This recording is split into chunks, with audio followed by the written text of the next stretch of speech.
আজকে আমি মায়ের বাড়ি যাব, তো দেখেন পরিবেশটা কত সুন্দর। তো আমার বাড়ি থেকে আমার মাদের বাড়ি অনেক কাছাকাছি, রাস্তার এপার আর ওপার যেতে হয়তো মাত্র 2 মিনিট সময় লাগে। তো পরিবেশের কথা কি বলবো, আজকের ওয়েদারটা যে এত সুন্দর, বিশেষ করে বৃষ্টির দিনে কিন্তু আকাশটা মেঘলা মেঘলা থাকে। আর চারিপাশটা দেখেন পুরো সবুজে ভরে গেছে।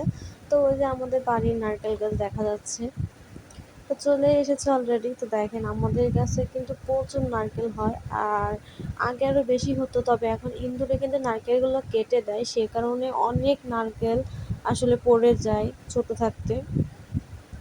আর এটা হলো আমাদের বাড়ি, আর এখানে আমাদের কিছু সবজি লাগানো হয়। এখানে আসলে অনেক ঝালের চারা, তারপরে পেঁপে গাছ, কাঁকরোল গাছ এগুলো লাগানো হয়। চলেন আপনাদেরকে দেখাই ভিতরে নিয়ে গিয়ে। তো আমাদের বাড়িতে আসলে এখানে আমাদের আরও রুম করা হবে। এখানে এই সাইডে আমাদের দোকান দেওয়া হবে।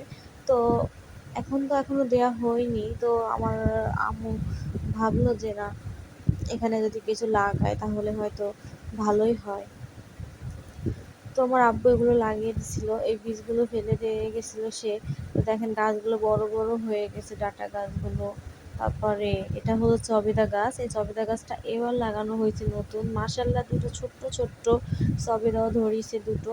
আর এই ঝাল গাছের কথা কি বলবো, এর থেকে যে আমরা এই গাছটা থেকে যে কি পরিমাণ ঝাল আমরা নিয়েছি বলার বাইরে, সবই আল্লাহর রহমত। আল্লাহ না দিলে হয়তো নিতে পারতাম না। আর এদিকে কিন্তু বড় জাম গাছ হয়েছে, এটা আসলে বিচি ফেলা হয়েছিল, তারপরে বড় জাম গাছ হয়েছে। আর এখানে কাঁকরোল গাছ, এই কাঁকরোলটাকে কিন্তু অনেকে কাহি বলে, তো আমাকে এখানে কাহিও বলে, কাঁকরোলও বলে। তো যাই হোক, আমি তো কাঁকরোল বলি। আর এই কাঁকরোলের এই শাকটা রান্না করে খাবেন একদিন, ঠিক আছে? এটা যে খেতে যে এত মজা বলার বাইরে। আমি একদিন আপনাদেরকে রান্না করে দেখাবো। এটা মাছ দিয়ে রান্না করে খাবেন, মাছ দিয়ে আলু দিয়ে, অনেক টেস্ট। আর কাঁকরোল গাছে দেখতেই পাচ্ছেন ওই যে হলুদ হলুদ কিন্তু ফুল হয়েছে, সাদা সাদা। আর তো যাই হোক, এখানে অনেক কাঁকরোল গুটি গুটি ধরা শুরু করেছে। আর এদিকে থালকুনি শাকও হয়েছে, মোটামুটি শাকসবজি আছে। আর আমাদের বাড়ির যে সামনের সাইডটা, এটা হলো আমাদের সামনের সাইড, মানে রাস্তার পাশে। এটা এখনো ঠিক করা হয়নি। এখানে যেহেতু আরো ঘর দেওয়া হবে, এটা দোকান হবে, কিন্তু আমাদের পেছনের সাইড কিন্তু ওটাই আমরা এখন সামনের সাইড বলি। তো দেখেন আসলে বৃষ্টি হয়ে প্রচুর পানি, আমাদের চারিপাশে প্রচুর পানি বলার বাইরে। পুকুরটা ভরে পুরো কলসুমল পানি হয়ে গেছে, আমাদের রান্নাঘরের কাছাকাছি পানি চলে এসেছে। আর দেখেন এইগুলো কচুরিপানাগুলো কিন্তু একদম ভেসে উঠেছে, এত পরিমাণ পানির চাপ আসলে আশেপাশে। আর এজন্য পুকুরটাও ভরে গেছে। আমাদের বাড়ির সামনে কিন্তু অনেক বড় বিল। আর এদিকে হলো আমার মায়ের বড় খুপি, ওটা হলো আমার মায়ের মুরগির হাঁসের খুপি। ওটা ঘর তৈরি করে দিয়ে গেছে, ওর ভিতরে খুপি আছে। এখানে আসলে হাঁস মুরগি আটকে রাখা হয়, যেহেতু গ্রামের বাড়িতে বুঝতেই পারেন বেজি শিয়ালের অভাব নেই, এজন্য আসলে আটকে রাখা হয়, যেহেতু নিয়ে না যায়। আর আমার আম্মু অনেক অসুস্থ, তো এজন্য আসলে ঘরটা তৈরি করে দেওয়া হয়েছে। তো আমাদের মুরগির বাচ্চাগুলো ছেড়ে দেওয়া হয়েছে, এর ভিতরে শুধু হাঁসের বাচ্চা। চলেন আপনাদেরকে একটু ভেতর সাইডটা দেখায়। তো দেখেন কত বড়, এখানে 3টা হাঁস,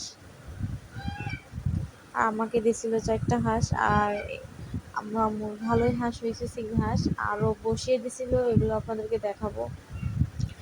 দেখেন আশেপাশে পানি আর পানি। এদিকে কামরাঙ্গাগুলো পেকে গেছে, কেউ খাওয়ার লোক নাই। আসলে আমাদের গাছ ঠিকই আছে, কিন্তু আসলে আমরা এগুলো খাইতে পারি না, তেমন একটা ভালোও লাগে না আমাদের কাছে। কিন্তু আশেপাশের লোক সবাই খায়, কিন্তু এবার যেন কেউ খাচ্ছে না, কেউ জানি না গরজ নাই কারো খাওয়ার প্রতি। তো যাই হোক, কামরাঙ্গাগুলো পেকে পেকে নষ্ট হয়ে যাচ্ছে।